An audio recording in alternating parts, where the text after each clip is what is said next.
আচ্ছা দেখো কী লেখা হয়েছে যে নিচের কোনটি সঠিক। তো এখানে অনেকগুলো দেওয়া আছে, তো তোমাদের বের করতে হবে যে নিচের কোনটা সঠিক। এখন এখানে আমি আগে দাগিয়ে রাখছি, আসলে দাগানোটা উচিত হয়নি। তো দেখো আগে তোমাদের এই পড়ন্ত বস্তু যে 3 নম্বর যে সূত্রটা আছে না তোমাদের বইতে, সেটা আছে তোমাদের আগে পড়তে হবে, ঠিক আছে? ভালোভাবে পড়বা। কী লেখা আছে সেখানে যে স্থির অবস্থান থেকে বিনা বাধায় পড়ন্ত বস্তু নির্দিষ্ট সময় যে দূরত্ব অতিক্রম করে, তোমাদেরকে একটু বুঝিয়ে দেই। তো স্থির অবস্থান থেকে, ঠিক আছে, মনে করো এই একটা বিল্ডিং, ঠিক আছে, সাপোজ মনে করো। তো বিনা বাধায় একটা বস্তু, মনে করো একটা বল, সেটা আর কি বিনা বাধায় উপর থেকে নিচে পড়তেছে, ঠিক আছে?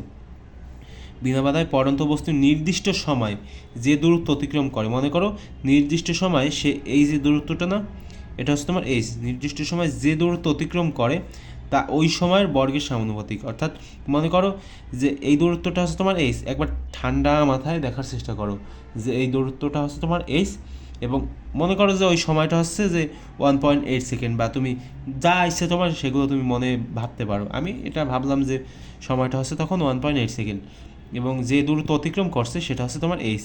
তো সম্পর্কটা যদি এরকম হয় যে যে দূরত্ব অতিক্রম করছে সেটা হচ্ছে তোমার এইচ, এবং সময় ছিল তখন 1.8 সেকেন্ড, ঠিক আছে? তাহলে ওই এইচ সমানুপাতিক হবে তোমার টি স্কোয়ার, অর্থাৎ তোমার টি স্কোয়ার হচ্ছে তোমার বর্গ, ঠিক আছে? এইচ সমানুপাতিক টি স্কোয়ার হবে, যে দূরত্ব অতিক্রম করে তা ওই সময়ের বর্গের সমানুপাতিক, ঠিক আছে? তা ওই সময়ের বর্গের সমানুপাতিক, অর্থাৎ এই যে 1.8, এটার ওপর হবে তোমার স্কোয়ার, এবং যে দূরত্ব অতিক্রম করছে সেটা হবে তোমার এইচ, ঠিক আছে?